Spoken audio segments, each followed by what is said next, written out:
It's prophetic. It's the whole 4 years. Well, good afternoon, everybody. Thanks for being here. I'm glad we got some people to brave the heat. So I suspect more people will be watching us online for this event. This program is part of the 29th Annual Civil War on the Border series. This series commemorates the people of Lawrence during the most important event in our history, the Quantrill's raid on Lawrence on August 21st, 1863. We have bus and walking tours, historical talks, special exhibits, all kinds of things. For the last few years, we've given the series a theme every year. The theme this year was the Civil War in art. So if you're lucky enough to be here in Lawrence, Kansas, and can come to the museum in person, we have an exhibit titled The Art of Tragedy, which is about depictions of Quantrill's raid in art. As far as we know, it's the largest assemblage of art related to the raid or depicting the raid ever put together. So I believe it's up through October or November, so there's quite a while yet, to come out and see it. And along those lines, we also, as part of this series, want to give back to our community. So every ticket sale for the ticketed events is going to have $1 subtracted and donated to the Lawrence Arts Center, one of the other important cultural institutions here in town.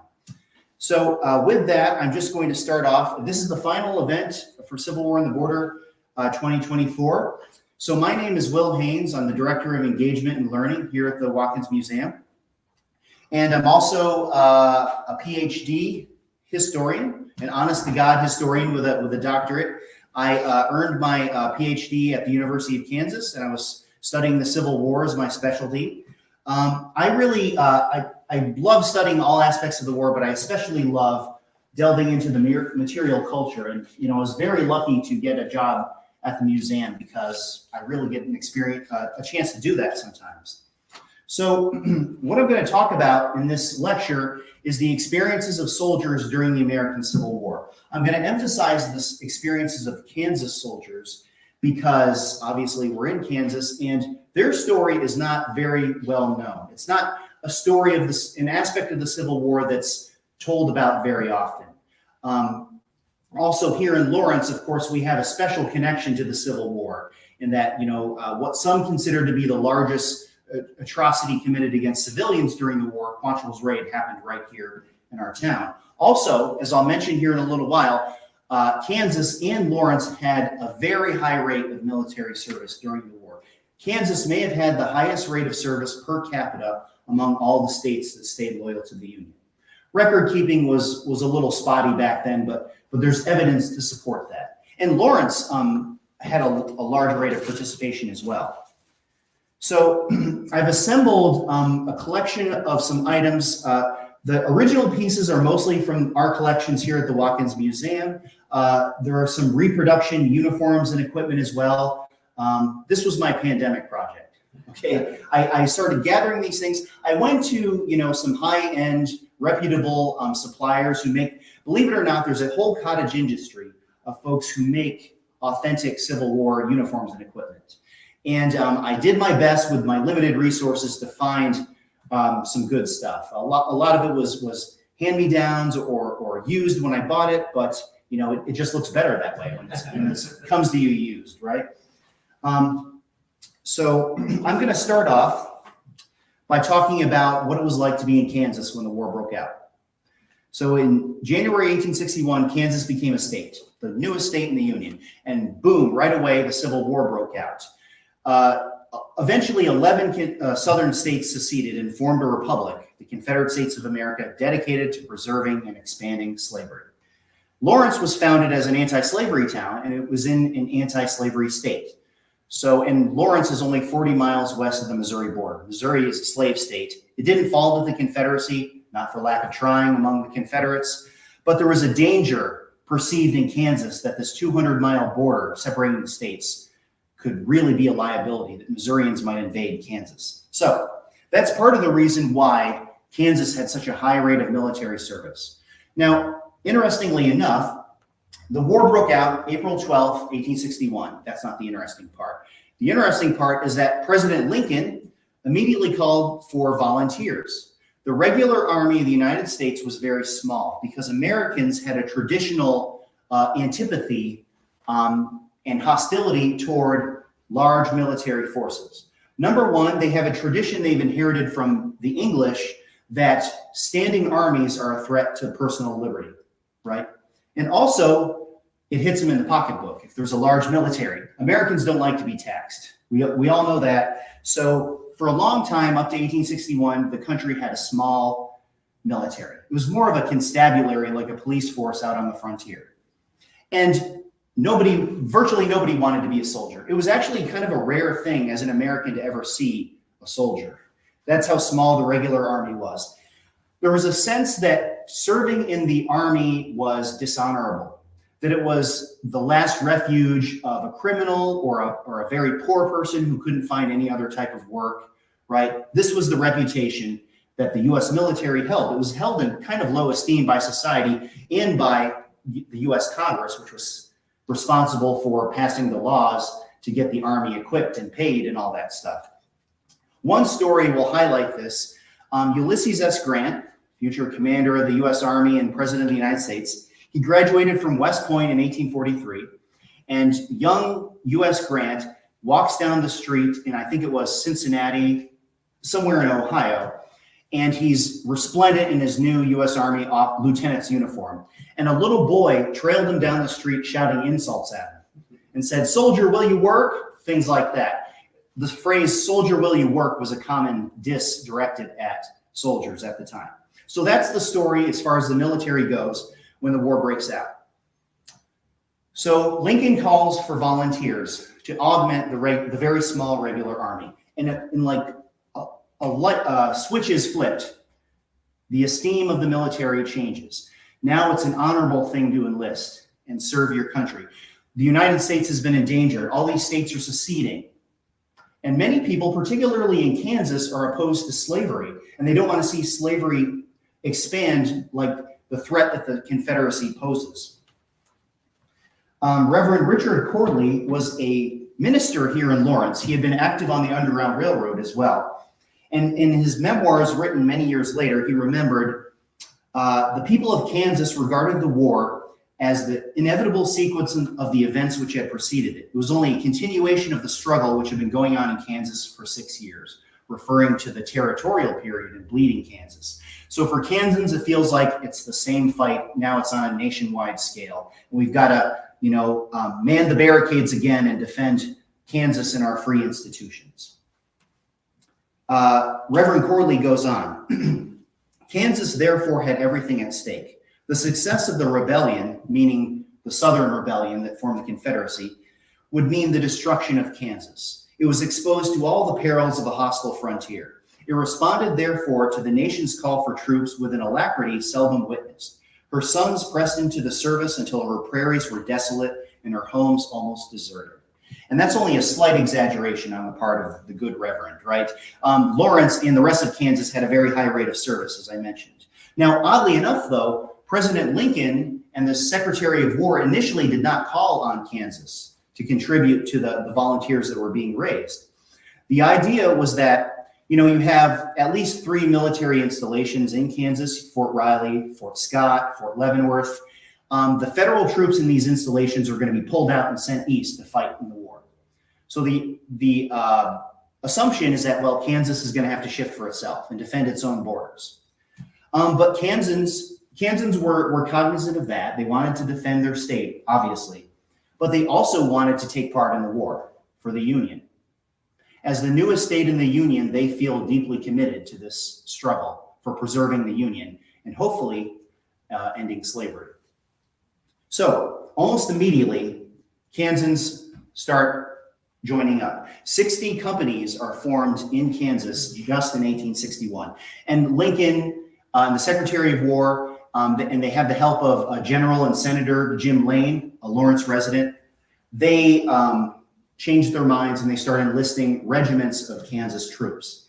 And I'll go into a little explanation about these military units that I'm identifying. So a company was the basic building block of the Army at the time. A company had about 100 soldiers. And during the Civil War, the volunteer army that formed the vast majority of the soldiers who served was largely enlisted in discrete companies formed in towns and cities and that kind of thing. So Lawrence had at least 3 or 4 companies muster in the first few months of service. Now, when you have larger communities like whole cities like New York and Philadelphia and Boston, whole regiments or even brigades will form in that city. A regiment is formed of 10 or 12 companies. An infantry regiment had 10 companies and a cavalry regiment had 12. And a brigade is formed of several regiments. So these are the building blocks of the Army. And what we see in the Civil War is it's really like small town America going to war. The majority of the population in the country was rural. The cities were it's kind of like the opposite of America in the 21st century. The cities were like little islands in the middle of a wilderness, right? And today it's the opposite, where we have little pockets of wilderness, sadly, that are swallowed up by gentrification and urban sprawl and big cities, that kind of thing. So it's sort of the opposite situation from what we live in. And Kansas was especially rural, of course. It was a frontier region. And what I mean by small town America going to war is that a lot of these guys joined up with their brothers, with their fathers, with their sons, with their uncles, with their cousins, with their next door neighbors, with their best friends, that sort of thing. Some families had 5 or more men join up. And in the Confederacy, I won't talk a lot about the Confederacy because, again, my emphasis is on Kansas and the Union. The Confederacy was even more extensive. There are estimates that anywhere from 75 to 80% of the available manpower in the South served in the Confederate Army. And of course, for the Confederacy, they saw the war on their doorsteps far more often than Northerners did. The situation that Lawrence was in was kind of rare for the Northern states, but it was like that for the South, right on the war's doorstep. So Southerners feel deeply committed to their own cause, those who joined the Confederacy. Now, the decision to enlist could be a momentous one. Obviously, if you're a farm boy and you're kind of bored and you're also feeling a lot of patriotism and you're hot-blooded like a lot of young people are, the decision to enlist might be made, at the snap of your fingers, right? But it was more momentous for a lot of people because a lot of men were family men. And they had businesses or they had farms to maintain. They had children and wives, and there was the U.S. government had no law stipulating that a business had to give a guy his job back when he came back from service, like we have today in America. So these guys were taking on a considerable risk when they enlisted. For the most part, most men enlisted for a 3-year term of service, and there was no guaranteed leave period, anything like that. So you had no idea if you were going to see your family again within that 3-year period. And the dangers of 19th century life did not stop when you signed up for the Army. For example, on April 27th, 1861, so just a couple of weeks after the war broke out, Leavenworth, just down the road from us, had a huge fire that lasted for 2 hours until residents got it under control. The fire destroyed many businesses and nearly caused explosions when it narrowly avoided igniting a large supply of chemicals at a drugstore, right? So if you're in Leavenworth, Kansas, yeah, the war news is pretty important, but you better put out that fire, okay? And this is at a time when a lot of men are enlisting, so are they available to help with daily life?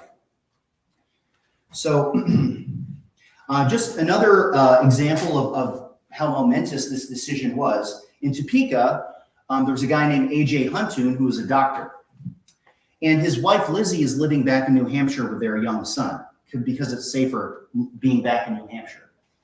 And A.J. Huntoon is exchanging the news of the war with his wife in letters home. And he writes a letter in July of 1861, and it's kind of a long letter. And then toward the end of it, he sort of says, I'm paraphrasing here, but, oh, by the way, you're not going to like this news, but I've enlisted in one of the companies for me. And he eventually became a surgeon at a military hospital. And his wife, Lizzie, wrote back expressing bitter heartbreak and betrayal at his decision, asking what would become of their son Prentice now. And she signed the letter, "Your Heartbroken Wife." So imagine getting that letter. Now, I don't mean to be unfair. It was very trying to be somebody left at home when your loved one went to war. And I think the majority of women and people at home supported the men who fought and took on considerable hardships of their own, right? So I'm going to talk a little bit more about the backgrounds of the Kansas men before I delve into some material culture aspects.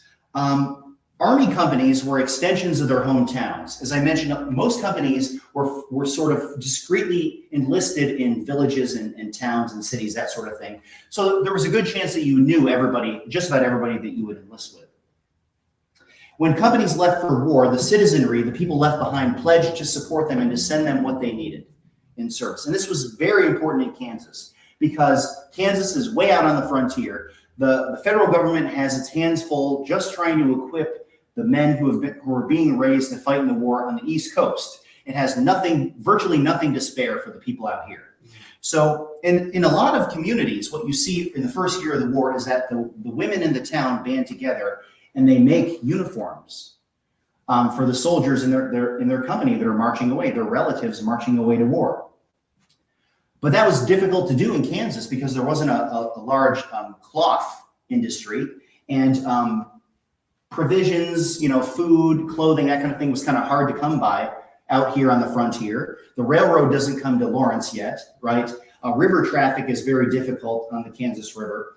So it's hard to get supplies. So the Kansans, when they joined up, had very little support. There was very little material for them to use. The 1st and 2nd Kansas Volunteer Infantry Regiments that were formed in 1861. This is about 1,500 men that enlist. They basically clean out the stores of supplies at Fort Leavenworth. And what this amounted to was that each soldier got one of these, a jacket. And he got some kind of equipment, like some pieces of gear and probably a very old firearm. And that was it. The 1st and 2nd Kansas, for the first 3 or 4 months of their service, got no other equipment. And when they marched into battle at Wilson's Creek outside of Springfield, Missouri, the second major battle of the war and the first major battle in the West, they were basically ragged because they were living and marching in the same clothes that they had marched off to war in several months later. And the situation only improved by the end of 1861, going into 1862. Now, who were these guys who enlisted? One historian has claimed that 87% of the recruits who joined that 1st Kansas Infantry in the spring of 1861 came from households that were below the median income level in Kansas of $550 a year. So he researched the census for 1860 to come up with this figure, and he's implying that the recruits came from mostly lower class and working class backgrounds, which is an argument that could be made. I'm not sure if it's entirely accurate or not. Now, there was definitely a perception as the war went on that the quality of the men enlisting in the Army went down for various reasons. It just got harder and harder to enlist anybody to serve. It also may surprise you to hear of the diversity in the Kansas ranks. An analysis of the 1st Kansas Infantry showed that 18% of the men were German in birth, 25% were Irish. Leavenworth, where the 1st Kansas was formed from companies coming in from the surrounding area, had a heavy Irish population. They probably had a great St. Patrick's Day, right? There were also men in that regiment from Canada, Austria, France, Denmark, England, and numerous other countries, not to mention dozens of U.S. states.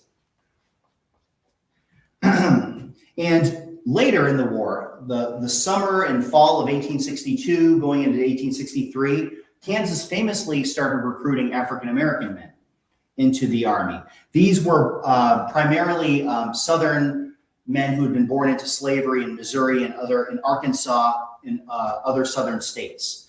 At first, the military did not allow African-Americans, but by even as early as the 2nd year of the war, the summer of 1862, it's getting really hard to recruit for the Army. So General Lane, who was a bit of a hothead and just the kind of guy who would act first and ask for permission later, Down at Fort Scott, Kansas, he starts recruiting black men into a regiment.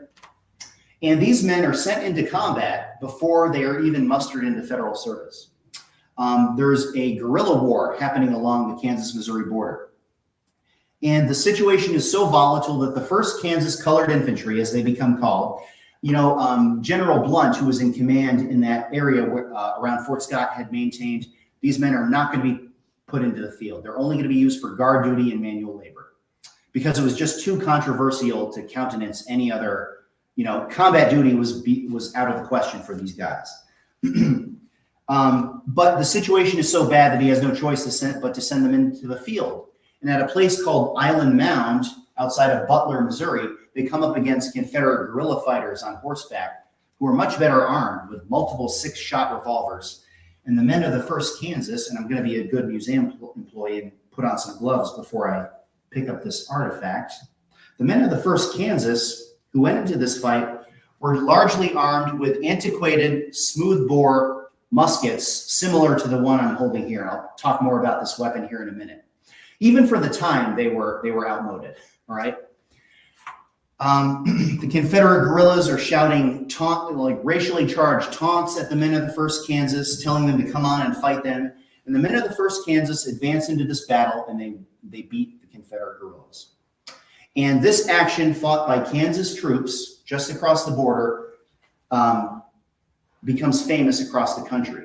And it helps to inspire further enlistment of African-American soldiers, which had started out as a very revolutionary idea. And by the end of the war, it's pretty normal for the Union military to recruit African-American soldiers. Eventually, they formed about 10% of the Union Army, and they were a powerful war-winning weapon in the Union's arsenal. The majority of Civil War soldiers were volunteers. There was a federal draft instituted in March 1863 called the Enrollment Act. Kansas had such a high rate of volunteering that the federal government used the quota system and assigned it to all the states. That it wasn't until December 1864, almost toward the end of the war, that Kansas had to do any drafting. And by that point, the Confederacy is on the ropes, and the Secretary of War doesn't force these men to serve in the Army. So Kansas really didn't have anyone drafted who had to fight. One veteran late after the war recalled that the privates in the Army and the ordinary soldiers are the guys who most interest me. He said that the privates in the Army were, quote, thoroughly democratic. A graduate of Harvard and an illiterate from the wilds of Maine were often seen affectionately picking lice together, unquote. So the Army could be thoroughly democratic, although a lot of guys also chafed under military discipline, as you can imagine. So I'm going to talk a little bit now about drill and discipline and the conditions of service, and then I promise I will jump into showing off the uniform and the gear. So when a soldier mustered into service, there was no officially mandated period of basic training like we have today. They were like a unit that was mustered into service, like a company would be banded together with other companies to form a regiment, and they'd be sent to a rendezvous of distribution, and where they would get at least some training. Now, the training they got varied wildly during the war. In the initial months of the war, there could be very little training. And that continued in spurts throughout the war. So there were periods when the Union cause was really in peril, and they would call up large numbers of volunteers for like a 9-month term. And some of these 9-month soldiers got very little training. In fact, the Battle of Antietam, fought in Maryland in September of 1862, a very important battle. Some of the men went into the fight having never loaded their muskets before. So imagine if you've been volunteered for service for a 9-month term, you get handed a weapon, and you're not even told how to use it, how to load it, which thing goes in which end, right? And then you're marched into battle. Imagine what kind of experience that would be. It's kind of hard to imagine that, but that did happen. And then toward the end of the war, the same thing happened. The Union is just desperate to enlist more men, so they send men into the field who have very little training. But there was training that was mandated. every soldier was supposed to learn what was called the School of the Soldier. That was kind of like a basic training where they would learn the manual of arms. That's how you use your weapons and how you line up and march and that sort of thing. They would learn facing movements. They learned a concept called touch of elbow. So if you watch a Hollywood movie of the Civil War, if you look at a painting of a battle in the 19th century, you know, the assumption among a lot of people is that these guys were idiots. Why would you march into basically a wall of enemy fire coming at you? Well, it's because they didn't have a lot of training. That's one reason. And, you know, if you don't have without a lot of training, a soldier can't be expected to do much on his own. You know, a modern military, the guys are spread out, so they avoid taking a lot, each man avoids taking a lot of fire. And the soldiers are trained to maneuver on their own. In the Civil War, you stood shoulder to shoulder because you had to feel the elbow of the man next to you and know that he was there with you in the fight. And there's a good chance that he was your neighbor or your relative back home. Also, commanders believed that to mass their fire, they had to mass their men. And I'll talk more about that when I talk about the weapons. So the training could vary widely. I mentioned that a lot of guys didn't get a lot of training, but a Pennsylvania soldier mentioned, quote, "The first thing in the morning is drill, then drill again, then drill, and a little more drill, then drill, and lastly drill. Between drills, we drill, and sometimes stop to eat a little and have a roll call." And it's worth noting that his particular regiment had a very good reputation in service. So I think the training really paid off there. So now I'm going to talk about the uniforms that we have in front of us here. Luckily for the U.S. government, and some of this I learned just yesterday when we had a clothing historian, Eric Smallwood, break down the clothing industry in the United States during the Civil War. The war broke out just after the development of a ready-made clothing industry in the United States. So about 10 years after we got that development, we had a major war in which between 3 and 4 million men were enlisted and had to be clothed and equipped. Now, sewing machines did exist, but they were not universal. And sewing machines had not been invented that could sew buttonholes. So a lot of the sewing in this era was done by hand. A lot of sewing was done by women, but a lot of sewing was also done by men. Cities had garment districts, just like they do today. But the difference back then was that you would see whole families who lived in their homes and would be sewing by candlelight all day long, right, as part of that clothing industry. And the U.S. government had a small stock of clothing at the beginning of the war, so it had to ramp up production, so it contracted out. And if you think about like the kind of contracts, you know, the system that the federal government has today, sometimes the contract goes to the lowest bidder, right? It was the same thing in the 1860s. Also, and I'll talk more about the problems with the contracting system here in a minute. The state governments had a lot of authority back then. They had more pull in the federal system and in the national government than they do today. So when the war broke out, a lot of the responsibility for raising and equipping soldiers fell to the state governments, like the state government in Kansas and Topeka. The federal and state governments contracted with firms to supply uniforms and equipment. Brooks Brothers in New York was one of the firms that received a large contract very early in the war. But the uniforms that were often produced early in the war were terrible. They often fell apart almost immediately. Within weeks, they could be reduced to shreds. This is because the contractors, in many cases, were not scrupulous. The federal government would contract with somebody, and the contractor would do anything they could to make a profit and just provide shoddy goods. In fact, the whole term of shoddy came about because of the Civil War. One commentator during the war said that, you know, the world has seen its Iron Age, its Stone Age, its Bronze Age. We're living in the age of shoddy. And I think about that often because I think about, like, today, all of our stuff is made in China. It's made of plastic and polyester. Your clothing is made of plastic. Now we all have microplastics in our bodies, right? Are we living in an age of shoddy as well? Maybe we are. So maybe we have something in common with our ancestors during the Civil War.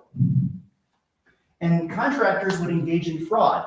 They would literally sweep up the scraps on the floor of a sewing house and mash it and mold it together and make clothing out of it that would fall apart in the first rainstorm that a soldier experienced. Another dirty trick of contractors was, they were supposed to produce garments in the U.S. Army only had 4 sizes of garments. And so they were supposed to produce a certain percentage of garments for each size. And often what they would do is they would mark a garment as large when it was actually small, because that way I sort of explain that in reverse order. They would make a small garment and mark it as a large size in order to save money in cloth and resources. So the way that the Army's issuing of uniforms went was that uniforms would be packed into large bales. It was just like a hay bale. It would be packed in bales, covered with paper and twine and everything, and it would be shipped off to a regiment. And so a bale was supposed to be for a company of men, and they had done a study about like so many percentage of guys are size 4, so many percentage of guys are size 1, 2, 3. So basically, you would get a bale of clothing, and the quartermaster of the regiment or the quartermaster sergeant of the company would open it up. And for their first issuance of gear, he would just start tossing stuff out to the guys. And this, as you can imagine, might be quite a problem, because the guys have to sort of move garments around, like mix and match with each other to find a size that fits. And by and large, they're not going to find a size that fits, because these shoddy uniforms were often poorly made and didn't fit really anybody. One veteran recalled, talking about a new recruit, if he is a small man, God pity him. If he is a big man, God pity him still more, for he is an object of ridicule. And this mannequin here, I've got these guys separated because I don't want to see them suddenly duke it out or anything here. But you can see, so the gear on here, it's a little misleading because it's all sort of hanging low on the body. In reality, you would want things up high on your body because it's not slapping against your legs when you're on the march or running. But the mannequin doesn't really fit the size for this gear, so it's just an impression of what it would have looked like. But this is a fatigue blouse or sack coat. This was basically like the basic uniform or jacket that a soldier would get. So everything that you got in the Army had a price assigned to it. Now, and you got a clothing allowance. And if your gear wore out, if it fell apart, if you lost it in the heat of battle, if it was stolen from you, you would have to replace it out of your clothing allowance. And as you can imagine, this was a bitter pill to swallow for a soldier who's making $13 a month as an infantry private, right? So many men, when they were given these imperfect uniforms, had to take it to the company tailor. The company tailor was a soldier who was detailed from the ranks, and his only duty was to fix uniforms, basically. Some of them were professional tailors, most of them were not. They learned on the job, so with predictable results. And officers and prosperous enlisted men who were willing to spend money often bought their own uniforms. In fact, officers had to buy their own uniforms because there's a supposition that they're a gentleman who can afford that kind of thing. So I already mentioned that Kansans were very poorly equipped early in the war. And the colors were not set yet. So we have this concept of the blue and the gray, don't we? Well, in 1861, that concept had not been established yet. In the Battle of Bull Run and the Battle of Wilson's Creek in 1861, there's a lot of confusion about who's friendly and who's the enemy. But in September of 1861, the U.S. government finally mandated that all of our soldiers have to wear blue. And that sort of, and that was a shame for a lot of people because gray had been a popular color for the militia. Gray is still the color for the cadets at West Point to this day. So I'm going to start and I'll go from top to bottom. So this is possibly my favorite aspect of material culture from the Civil War. The official Army hat. It doesn't really have a name. Some people call it the Carty hat or the Jeff Davis hat. but it was just called the Model 1858 Army hat. And this was highly unpopular. Now, the federal government, just as it does today, tried to base uniforms on civilian fashions of the time. I think maybe they thought that would make guys look more fashionable or have higher morale. This was inspired by the Kossuth hat. So Louis Kossuth was a Hungarian revolutionary who visited the United States and caused quite a sensation. And he wore a hat like this with a feather plume on it. So this really took off as a hat style. So in 1858, the federal government adopted this. This is actually not a great reproduction, but it gives you a general impression. The hat was made from fur felt. Some of them were made from beaver. That was sort of the high-end fur felt. Some of them were made from nutria. Do you know what a nutria is? Basically a giant rat. So they were also shellacked to provide weatherproofing, which really didn't work. The plume is an ostrich feather. I believe the federal government actually depleted the supply of ostrich feathers in the world during the Civil War, trying to equip all their soldiers. Now the insignia, believe it or not, the side that the brim is turned up and the insignia were mandated in regulations. An infantry soldier's hat, which is this, what we see here, was supposed to be folded up on the left side. A cavalry soldier would have it folded up on the right, because in the saber drill, you know, you're doing a lot of motions in your right arm with a saber, and they're worried that it's going to knock your head off. But really, during the Civil War, a lot of people ignored those rules. And the insignia could be put on any number of ways. There was almost like a folk art that developed of how to put insignia on one's hat. This was not, believe it or not, this is not a dress uniform item. There was really no concept of a dress uniform. You know, whatever uniform you were issued, that's what you wore all the time, basically. So they were expected to wear this on the march and in campaign and battle. And this hat was highly unpopular for the soldiers. One officer declared, quote, "If the whole world had been ransacked, it is difficult to tell where a more ungainly piece of furniture could have been found." One soldier noted this hat's size and said it must have been invented by a dealer in felt. Others called it very ugly. One Indiana soldier said that it looked like the hat worn by the Pilgrims, which is a common complaint. And in one Massachusetts regiment, they were issued these hats, and apparently the guys would take them and bash them into all sorts of crazy shapes, like twist the top of it or make the sides down like a bonnet or do all kinds of crazy things as a joke. They would like compete with each other to see how silly they could make their hats. Now, some soldiers did wear this hat, and they found, you know, they shaped it to their liking, and they were able to get along with this. The forage cap was probably the most common headgear during the war. Believe it or not, this was actually inspired by civilian military fashion from the late 1850s. It looks pretty ungainly and unfashionable to us. This was sometimes called a feed bag cap. One veteran said it was as shapeless as a feed bag. But this was much more manageable than the 1858 hat. In fact, some guys would even like put leaves or a wet cloth in the crown to keep their heads cool. And there were higher end versions that you could buy that had like stitching on the brim and all sorts of very well made cloth, that kind of thing. You would not want to go anywhere without a hat in the 19th century. It was you know, out of the realm of possibility to not wear a hat outdoors. So hats were very important. And what we see a lot of Confederates wearing, and actually a lot of Union soldiers, particularly from the West, places like Kansas, is a privately purchased hat like a slouch hat, something like this. You can see that this is a similar style. It's also sort of a Kossuth hat.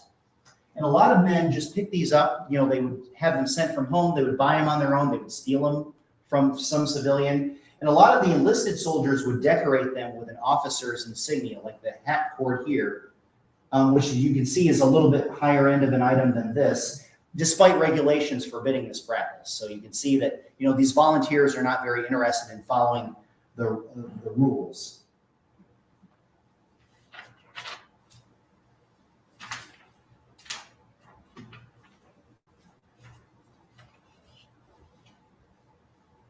So with one U.S. officer calling the uniform a sham, you can see that the uniform left a lot to be desired, and a lot of men thought that it didn't really measure up to the heavy arduous tasks that they were performing.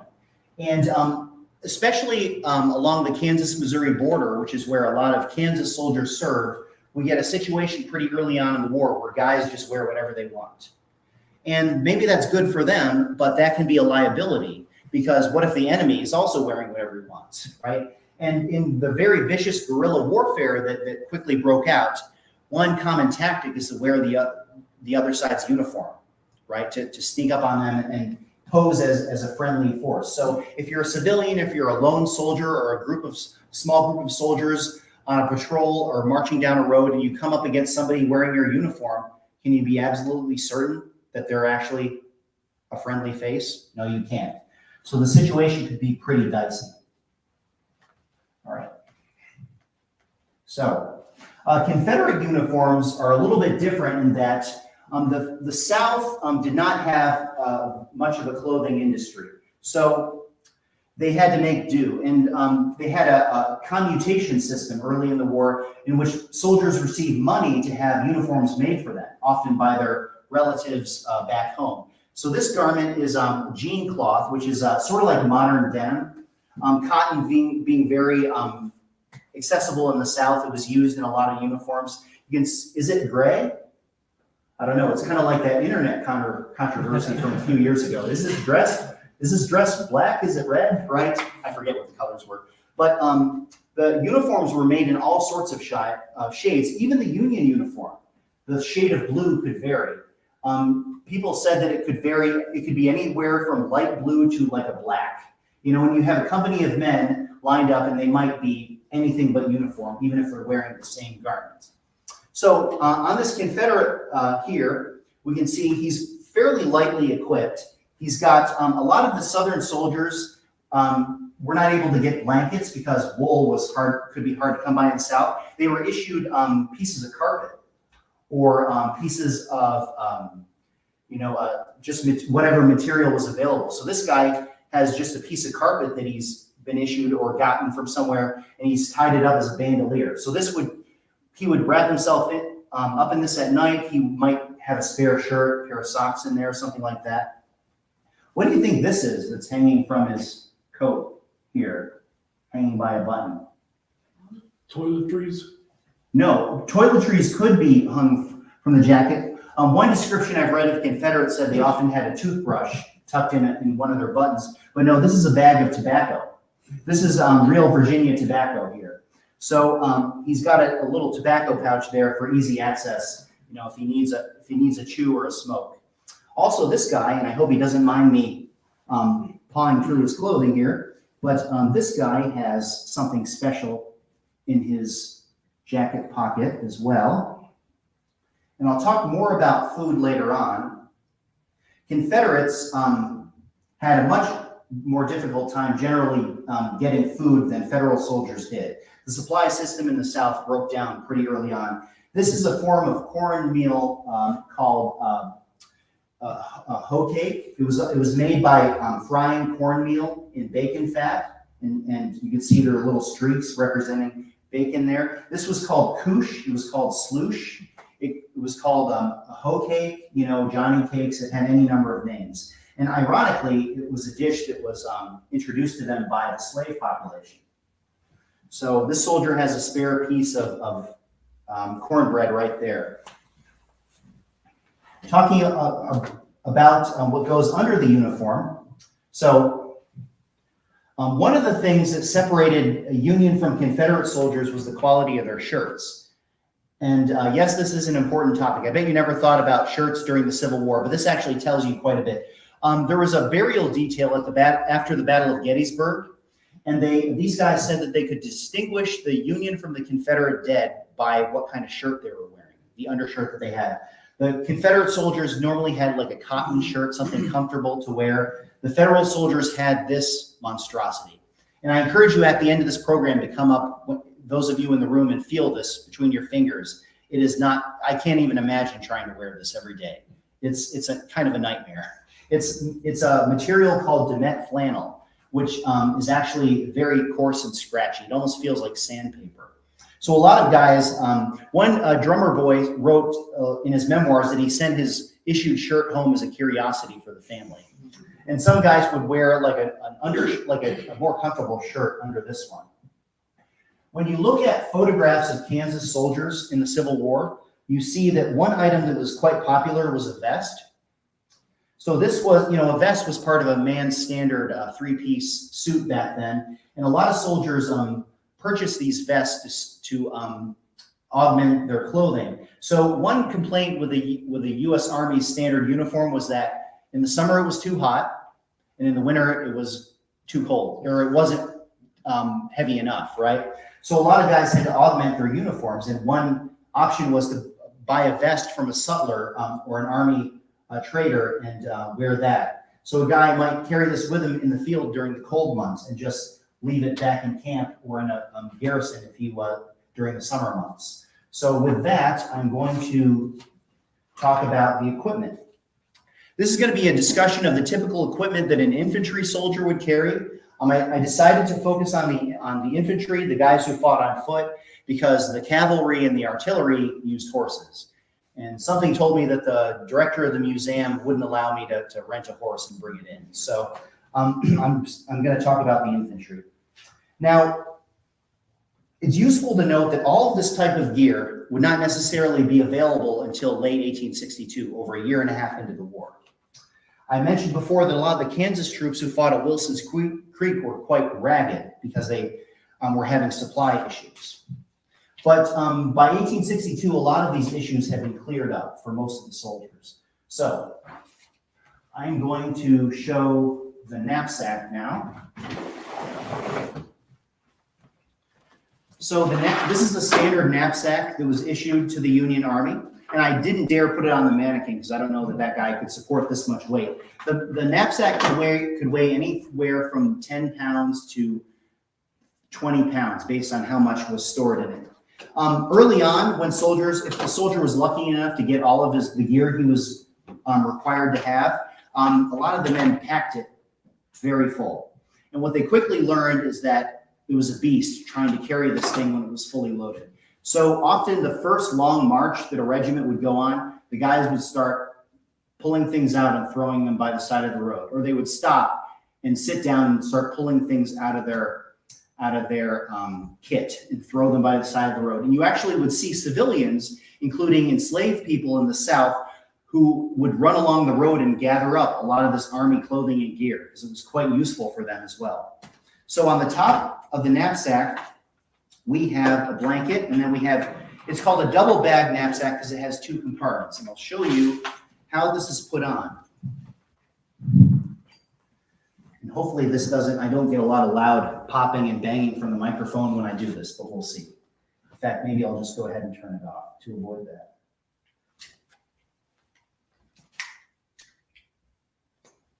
So the way this is put on, there's a science to it. And the problem was that the Army would not tell you how to put your gear together. So often, the sergeant would tell you, assemble your gear and meet on the parade ground with the rest of the company. And a guy would be left like, well, where does this strap go in here? Does this go here? And the sergeant would come back and say, why would you put your gear together? Come on, hurry up. And it was sort of like you would have to learn from your neighbors and work together to figure it out. Basically, what you would do is you would take this one strap is strapped down, the other is left loose. You would put the strapped in one on first, and then you would take the loose one, bring it over like this, and then there's a hook on the side, and you would hook it in like that. Then these straps in the front that have these J hooks would hook in to the straps like so. All right? Now, anyone who's been backpacking before or has served in the military could tell you right away this is a bad design. The straps crossing your chest constrict breathing. After a few miles on the march, not even a few miles, within a mile on the march, you're going to start breathing heavily. A lot of these guys they're not like professional soldiers. They're not like really buff and muscular, right? It takes quite a bit of effort to carry their stuff. Also, the bag with the rolled blanket on the top hangs back from your back and it pulls you backward, right? So this is after a while, this could get very trying. It could actually cut off your circulation. So there's a couple of things you could do to fix this problem. Number one, just get rid of the knapsack. Don't even use it. Another option is, and I will show you one thing you could do to make this a little bit bearable, is that you would take a stick and you would run it under the blanket straps, and then you would take the shoulder straps and thread them through the stick. What the stick does is that it forces the top of the pack forward, so it makes it a little bit easier to carry. All right, so I am rapidly running out of time in this presentation, so I'll do my best to run through what we have in the knapsack. So on the top, we have the wool blanket. In fact, I don't know that I think I do need to undo this. And as I mentioned, it has two bags, two compartments. Undo these straps.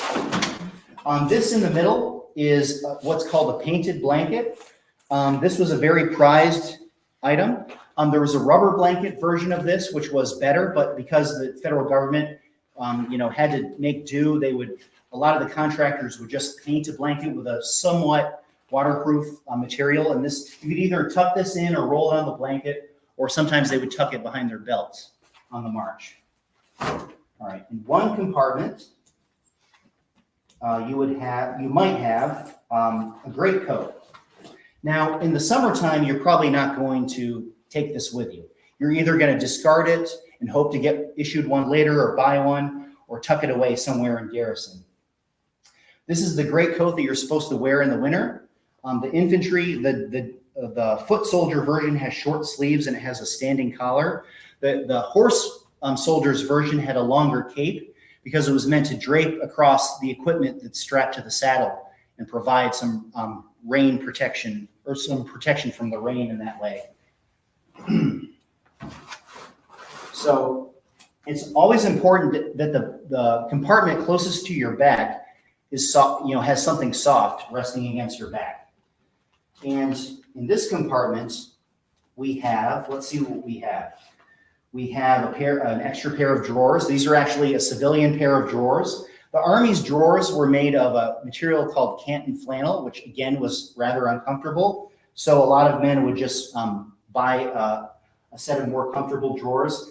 And one interesting thing is that underwear, as we know it, was actually kind of a new thing in the mid-19th century. In fact, like for centuries, most people in Western society had gone without. That's one reason why women wear long skirts, because they don't wear anything underneath them. In fact, when some soldiers who were country boys, like it's easy to imagine Kansans falling into that category, they were issued their uniforms and gear, and they would get a set of drawers, and they would say, well, what are these for? I've never worn these before. And some of their more worldly comrades would tell them, oh, that's a special uniform you wore on parade, right? So this soldier has a much more comfortable shirt. Maybe it was made by his mom, or it was stolen off a clothesline somewhere. It's a material that's much more comfortable against the skin than the issued shirt. He has a bar of lye soap that's wrapped in a towel that was given to him by the U.S. Sanitary Commission, which is a civilian body that met a lot of the Army's needs in the field. He has some photographs.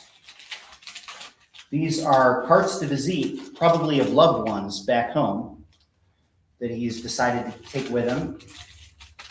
He has a sewing kit called the Housewife. He has a set of playing cards. He has a New Testament.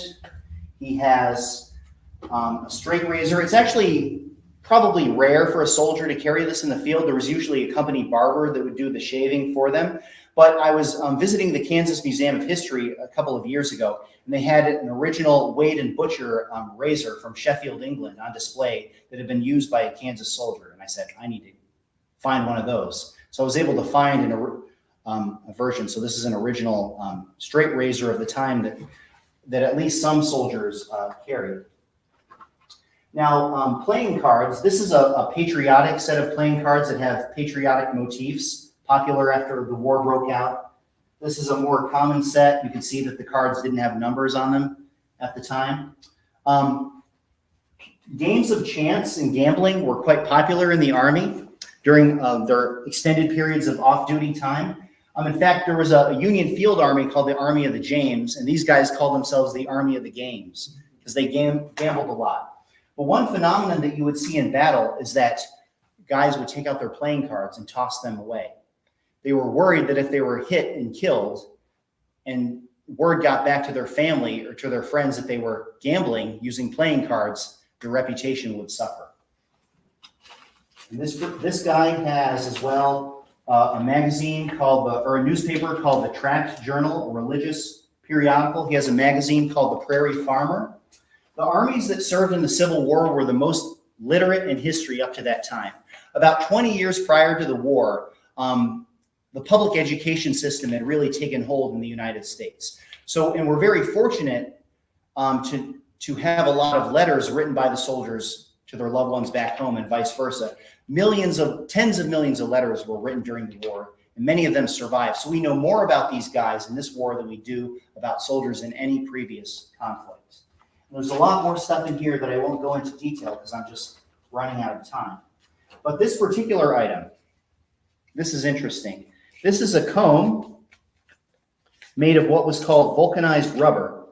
And the people watching from home won't be able to really see this, but this is a very, very fine-toothed comb. Can you guess why you would need a comb with such fine teeth? Lice, exactly. So every single army in human history up until World War II suffered from the problem of lice. One historian has written, in camp, lice were inescapable because of the proximity of large numbers of men with varying habits of personal cleanliness. And on the march, they were inescapable because men could not wash their clothes or their bodies. In fact, one soldier recalled seeing General Winfield Scott Hancock, who was a very exalted hero of the Battle of Gettysburg and other battles. He saw him gesturing with a sword in one hand and scratching himself very vigorously with the other one. And it was quite a common sight to see guys like scratching themselves a lot because the lice were just tormenting them. The difficulty of keeping clean was one of the most unpopular aspects of Army life. One New York officer noted that the dirt his men accumulated on their bodies during a winter in camp, quote, would grow a hill of corn. So on that subject, on the subject of food, I'm going to mention just a little bit about the food that was issued. And again, I'm kind of running out of time, so I'm going to sort of do a marathon session here and hopefully not knock over my mannequin. This is called the haversack. This is where a soldier transported his food. Let me find my place in the notes.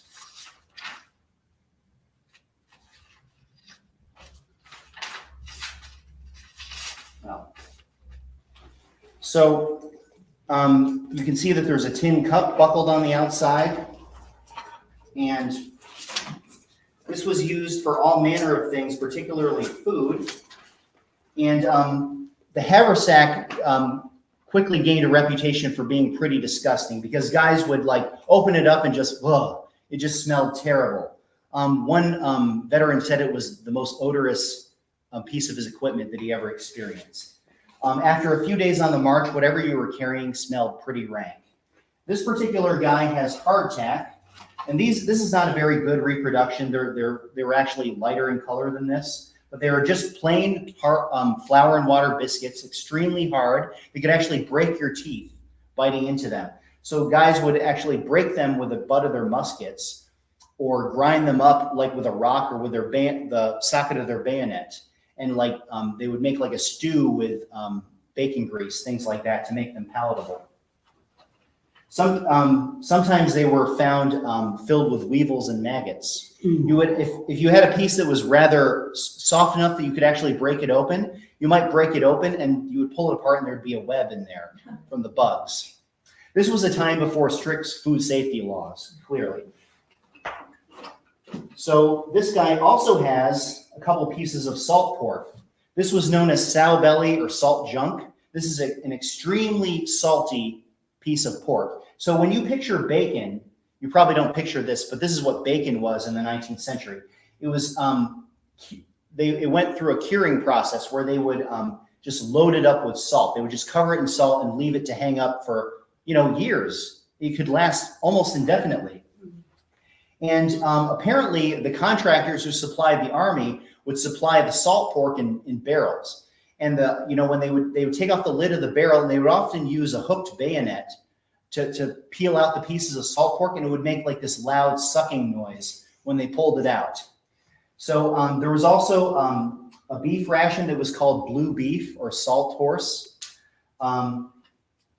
There was a thing called desiccated vegetables, which looked like a giant ramen like square, right? And this was a new technology of drying vegetables in a kiln and pressing them together. You could break off a chunk of it and put it in a pot of soup. And it actually didn't taste too bad, but the guys called it desecrated vegetables. It was not very popular.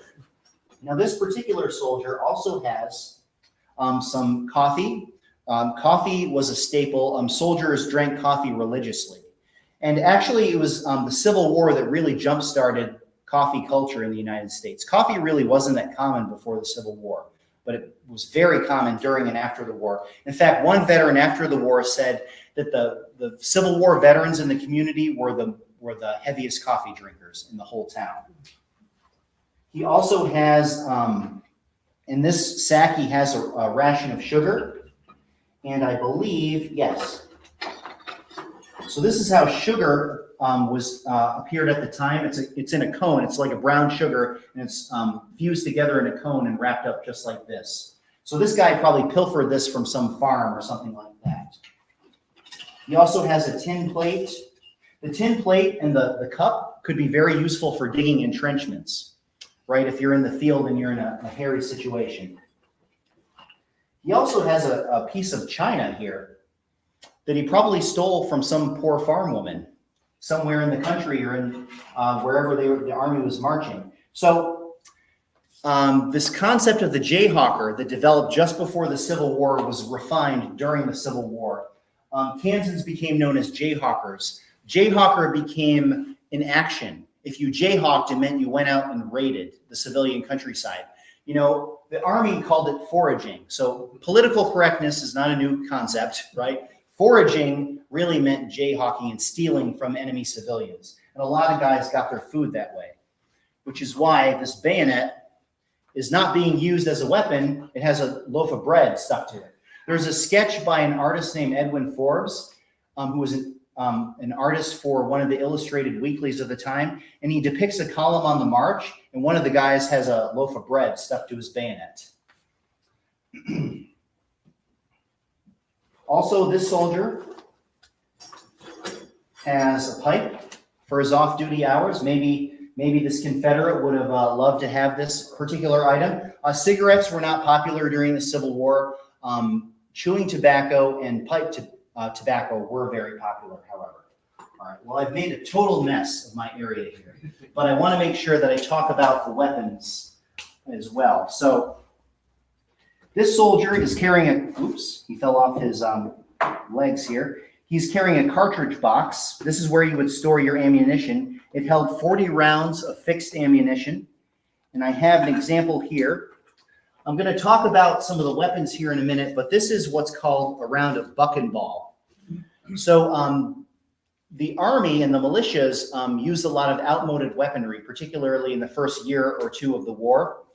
And like the musket that I showed you earlier, and I'll show you again, that is a smoothbore musket. And what that means is that when the gun is fired, the ball is smaller than the diameter of the barrel. And so it basically just tumbles out the barrel, and it gets very inaccurate the farther out it goes. So to compensate for the fact that the guns were inaccurate and the fact that a lot of soldiers got little to no target practice, they devised what was called buck and ball. They would take 3 buckshot and attach it to the musket ball.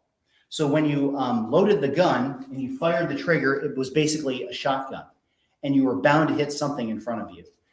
In fact, some generals actually wanted their men to be equipped with the old smoothbore muskets because they said at close range, the buck and ball round has deadly effect.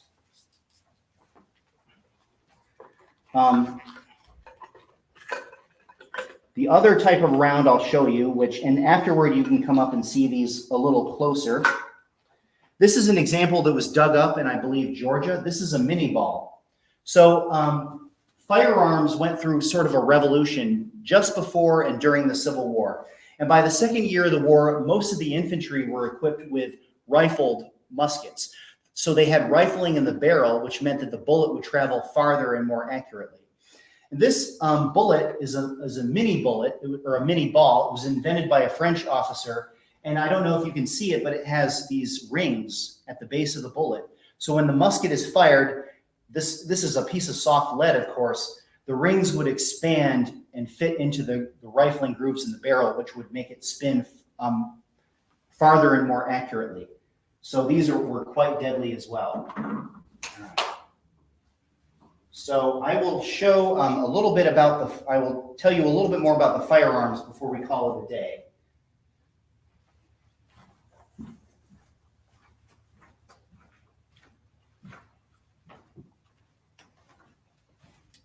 So let me get my place in my notes too. I think my notes are buried under all this gear up here. But, oh, here, here's some of them.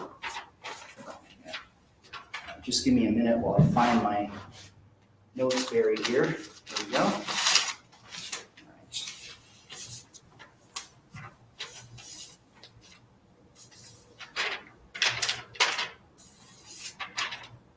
Okay.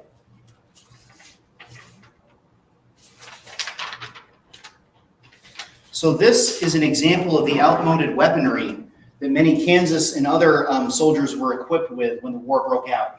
This is a musket that was manufactured by the Asa Waters Company in Massachusetts. It's the 1816 Springfield musket. Springfield was the main U.S. arsenal, but other companies were contracted to make these or to modify them. So this started out as a flintlock musket, which is a very old, by the time of the Civil War, like 250-year-old system for weaponry. And it was converted into percussion, a much more efficient mechanism for a weapon. But it's kind of a clumsy conversion. And these weapons were not very popular or not very serviceable in the field. In fact, General U.S. Grant said that a man would do more damage to himself than the enemy by firing this weapon. And in fact, you could fire this all day without the enemy even knowing that you were firing it, right? So unlikely were you to hit them. So in fact, this particular musket may have been contracted by Eli Thayer, who was a city father in Lawrence, to outfit the local militia during the Bleeding Kansas disputes. And later on, it was probably issued to Union recruits as well. So this musket should have a ramrod in it, which it's lost somewhere along the way. This is a 69 caliber weapon. It's a smooth bore, as I mentioned before. Its effective range is about 100 to 200 yards, but with most guys not being very good shots, you're really talking about 50 to 75 yards is the effective range. We have this idea that Americans in the 19th century, being part of the Wild West or something like that, were all dead-eyed shots, right? But that's actually a myth. The gun culture in America really develops after the Civil War, when the U.S. Army starts selling off literally millions of firearms that it's accumulated, right? So that's where people out west and other places start to really get hold of some powerful weaponry. A lot of people did not have guns, were not very good shots when the war broke out. Again, they received very, little to no target practice in many cases. And those of you experienced with firearms will notice there's no rear sight on this, because the idea is not accurate fire, but masked fire, putting a high volume of lead downrange, and you're bound to hit somebody, right, and break up the enemy's formation at some point, or at least you have a good chance. So volume of fire was more important than accuracy. Now, the way that this musket is used is that you would seat it on the ground. And it was one problem with the standard musket was that it was hard to load and fire from the prone, which is one reason why they developed shorter weapons that are from the breech later on.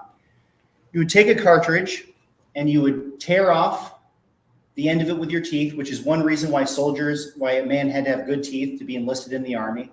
That was fudged sometimes, as you can imagine. You would pour the powder down the barrel. Often if you were in a hurry, you would just stuff the whole cartridge down the barrel. You'd pull out the ramrod, ram the cartridge home till it was seated, pull out the, if you had good self-possession, you would pull out the ramrod. Some guys forgot to take out the ramrod, and they would fire it and the ramrod would go sailing through the air.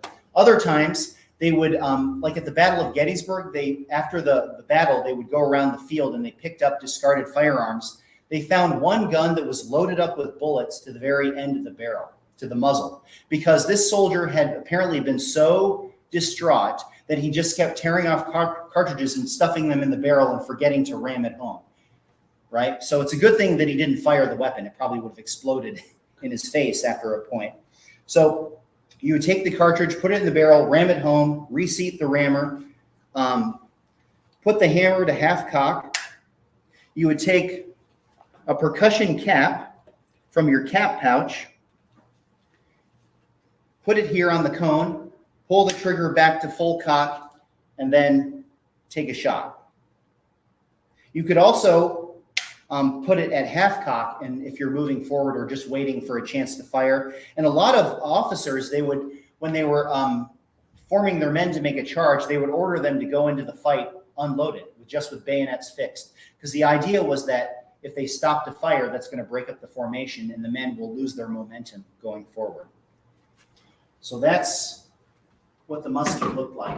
Now, by the second year of the war, as I mentioned, we had more accurate rifled muskets, as they were called. And, well, I didn't mean to take that off. I'm going to need it again. And I have an example here of O.J. Simpson here. I'm having trouble getting my glove on. Of an example of how state-of-the-art firearms technology had gotten by the end of the war. This is a Spencer repeating carbine, and this was a very popular weapon in service. Now, this is a carbine, which means it was carried by a cavalryman, so it wouldn't have been used by an infantryman, but I just have it here as an example of how the state of weapons technology by the midpoint of the war till the end. And all these items are from the Watkins collection, by the way. So the Spencer came in two versions, a long-barreled rifle and a carbine, which is what we see here. The Spencer and other arms similar to it were revolutionary because they used self-contained metallic cartridges, which is still what militaries and shooters use to this day. So this was much quicker to load. You didn't have to worry about the cartridge breaking apart, anything like that. Soldiers in battle, when they were using the old musket, their faces would get covered in black powder from tearing those cartridges in the gun and the percussion cap exploding in their face, right? So, and you would get a raging thirst in the middle of a battle from all the saltpeter in the gunpowder getting into your mouth. So the Spencer is 52 caliber, so 69 caliber compared to 52 caliber, but it has an effective range of up to about 500 yards. So was every soldier able to hit somebody at 500 yards? Probably not, but that's the effective range. This was a highly popular weapon. You could get off about 14 shots a minute with this compared to 2 or 3 shots with an old musket. Now, the way that this weapon worked is that it was loaded via a tube, and it's actually hard to do this with wearing the gloves, but there is a tube held in the butt. You would twist this knob here and take it out, and the tube held 7 metallic cartridges. And you would slap that in. You would put the hammer to half cock. You would cock the lever, put it back, put the hammer at full cock, and you were able to fire that way. So 14 shots a minute compared to 3 shots a minute in an effective range of 500 yards with a self-contained metallic cartridge. This is highly revolutionary. So this is what, by the time the Civil War ended, the U.S. government was moving toward this type of firearm. And this was the most popular cavalry carbine of the entire war, even though it was issued only halfway through the war, till the end. All right, so again, I took off the glove and I still need it. What are you doing? The last items that I'll talk about are edged weapons. So The Civil War has a reputation as being the first modern war, because of, transportation advances like railroads and, weaponry like ironclad ships and metallic cartridges and repeating rifles, things like that. But in a lot of ways, it was also a throwback. And in my research, I actually am seeing a lot more examples of an older mentality of warfare, going back to the Napoleonic era or even earlier. And one example of that is that edged weapons were still issued to everyone, and they were considered to be very important. This is an officer's staff and field. This is a staff and field officer's sword,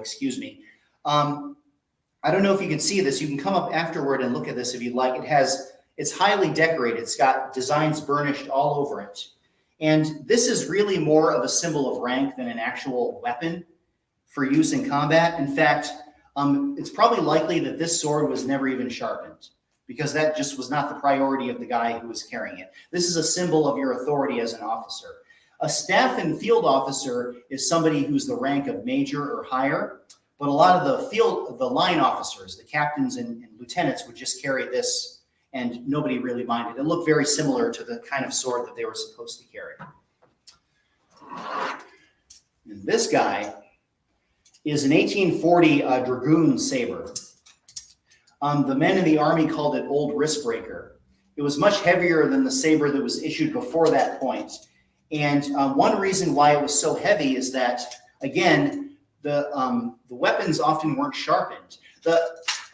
American soldiers were not comfortable using swords and bayonets. They preferred to use firepower, but they were issued swords, and they were expected to know how to use them, more or less. But it's in many cases, the cavalry who would be issued a saber like this never even sharpened them. So basically, if you're coming up against the enemy in a saber charge and you use this thing, you're hitting him with a bar of iron, right? Which is one reason why they would issue such a heavy saber. This is obviously the steel scabbard, and then these are the belt straps that would hook it to your belt. And often there was a leather band, like almost what they call a Sam Brown belt that goes over your shoulder to support the heavy weight of the saber belt. The average weight of a Civil War soldier was only about 150 pounds or even less, and most of these guys were like 5'7" and shorter. I think the average height was about 5'7", 5'8". So this was quite a substantial thing to have to carry in the field. And I think it's easy to imagine why sabers like that were not very popular. All right. So I'm going to talk a little bit about combat, and then I'll call it a day. By the way, does anyone want to hazard a guess? I already mentioned that sabers were not very popular in the U.S. military. Do you want to guess when the U.S. cavalry finally stopped issuing sabers? 1934. All right. And the cavalry finally stopped using horses in 1942. So some of these things have a long shelf life, right? So what was it like serving in the field? Most Kansas soldiers, as I already mentioned, served along the Kansas-Missouri border. They served in Missouri, they served in Arkansas, states that were really not that far from Kansas. But that did not mean that the danger was any less than it was among the men fighting the really well-known battles like Antietam and Gettysburg. Often, the soldiers who came up against Confederate guerrilla fighters like Quantrill, their regiments would have a higher death casualty rate than the regiments that were serving in the more conventional war back east. And the chances of war were just that. It was luck. It was, the chances of war. So I read a story about one Missouri soldier named James Hill who served in a Missouri regiment for the Union. And he wrote in a letter home that this was September of 1864, that he was due to go home on furlough, on leave. And the train was getting ready to depart to take a bunch of guys home to the north on leave. And he was kind of slow to move. He was probably a little lazy, like some young men are, right? And he didn't get onto the train before it left. And later on, he heard that this train was stopped in a place called Centralia, Missouri, by Confederate guerrillas led by a man named Bloody Bill Anderson. And Anderson's men took the 23 Union soldiers off the train who were going home on leave and shot them all execution style, except for one man who managed to escape. So just imagine being James Hill and finding out that by the luck of the draw or by being a little bit slow, you missed this train ride to your death, right? So that's an example of the chances of war. So just to wrap things up here, I mentioned that the typical term of service was 3 years. Some men re-enlisted because they wanted to see the fight to the end. Others were only too happy to go home at the end of their 3-month term, or 3-year term, excuse me. And about 1 in 5 soldiers died during the war. About 2/3 of the deaths were due to disease and not enemy action. So again, these men were taking on a considerable risk when they enlisted to serve. After the war, Kansas became known as the Great Soldier State because it had such a high rate of service. And by the way, that death rate that I mentioned was higher for some people than others. The members of what were called the U.S. colored troops, the African-American soldiers, out of the 180,000 or so that served, over 38,000 died. They had a higher death toll than the white troops did. The indigenous soldiers that served, about 3,000 indigenous men served in the Union Army. About 1,000 of them died. They had the highest death rate of any group in the Union Army. After the war, Colonel Samuel J. Crawford, he was a white officer who commanded the 2nd Kansas Colored Infantry. He later on became governor of the state of Kansas. In his memoirs, he said, "War is a relic of barbarism and should be remanded to the Dark Ages." But Kansas, as I mentioned, became known as the Great Soldier State. Thousands of veterans pour into the state after the war as the western parts of the state open up to settlement. 11 out of the 13 governors of Kansas in the 35 years after the war were Union Army veterans. The veterans had a great political pull, clearly. I'll close by emphasizing that the vast majority of soldiers in the Civil War were not professional soldiers, right? They were not the soldiers that we see today. They saw themselves as civilians who were temporarily in uniform to fight for their country. They were patriots. They were civilians in uniform. They were young men, for the most part, who believed deeply in the causes that they fought for. They stepped forward when they were asked to do so, temporarily giving up their home and their family life and their freedom for military discipline and extreme danger. And 1 in 5 of them never came home.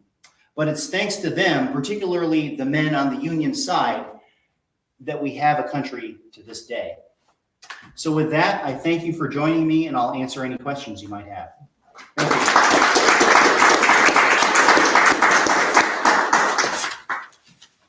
Any questions, or did I say it all? Go ahead, Steve. I'll ask you a question. And you mentioned how the weaponry technology advanced during the Civil War. Was that because of the Army? Were they trying to get gun makers to make better guns? Or was it people thinking, I can make a buck if I come up with something better? It was more of the second scenario. The War Department was considered quite conservative. The man in charge of the U.S. Army Ordnance Department was a general named James Ripley, who'd been in service since most of the guys in the Army had even been born. He was quite conservative. And the fear in the Army was that early on, was that if you adopt a repeating rifle for the soldiers, one problem is that, well, number one, we don't have time for target practice. So is it really effective? Aren't we just wasting a huge amount of the taxpayers' money by buying up vast quantities of cartridges for them to just shoot willy-nilly, right? So that was one issue, but they feared that, a soldier can only carry so much ammunition on this person. And the supply wagons, often have a hard time keeping up. So there's a finite amount of ammunition that a guy can have, right? So if you have a 7-round repeating rifle and you're just shooting, very quickly you might run out of ammunition, and then you're in a very bad spot in a battle. Your regiment or your brigade are in trouble, right? So that was one reason why early on the technology was kind of outmoded. The American Civil War, I believe, was the last major conflict in the world that was fought primarily by muzzle-loading weapons. In fact, as the war was ending, and I think I mentioned this, the U.S. government was designing a breech-loading standard rifle for the U.S. Army. So to get back to your question, it was by the midpoint of the war, by 1863, that they really started to take another look at some of the designs that were offered by inventors for things like repeating rifles. It was only in, I think, October 1863 that the Spencer carbine came into the field. The rifle version was issued a little bit sooner, but it took a long time to get these into the hands of the soldiers. And by the end of the war, this is a cavalry. So the cavalry had these types of repeating carbines by the end of the war. But even up to the end of the war, most of the infantry are equipped with muzzle loading, not smoothbore, but muzzle loading rifled muskets that you can fire maybe 3 times in a minute. So again, the Civil War was, it was the first modern war. It was also kind of a throwback. Yes. So often you'll hear people talk about Springfield rifles. What is that? How is it different from this, or is it a nickname for this? I know they are rifled, obviously not smoothbore. Yes. Springfield. So Springfield was the name of the U.S. Army's arsenal in Springfield, Massachusetts. Now, for a long time, that was the only facility that made guns for the Army, although there were a few civilian contractors that made a limited number. So like, a Springfield musket refers to a standard pattern that was issued by, accepted by the federal government and then manufactured at Springfield, Massachusetts. And this musket here that I mentioned that was made by the Asa Waters Company, that was the Springfield pattern that they just copied. And then maybe later on they would change to percussion. So Springfield, it's basically like the standard federal gun that's in service, but there were many contractors who supplied variations on that. And they were also issued contracts for making copies of the Springfield too. And there were variations of the Springfield down through the line. I think they started in 1792 and they went all the way up into the 20th century with versions of the Springfield rifle. There's a 1903 bolt action rifle that was very popular for many years. I think that may have been the last official Springfield rifle, but I'm not sure about that. So they were in service for a long time. So the federal government, the Army made some of its weaponry and then Yes. also contracted with private contractors. Exactly, yeah, especially during a major conflict like the Civil Yeah, War. 'cause you need a lot. Absolutely, yeah. And luckily, most of the weapons that were made under to the new pattern were effective, but they were also left with a lot of these things. They basically, bought everything that had a barrel on it when the war broke out, and some were more effective than others. Yeah. All right, well, thanks, everybody.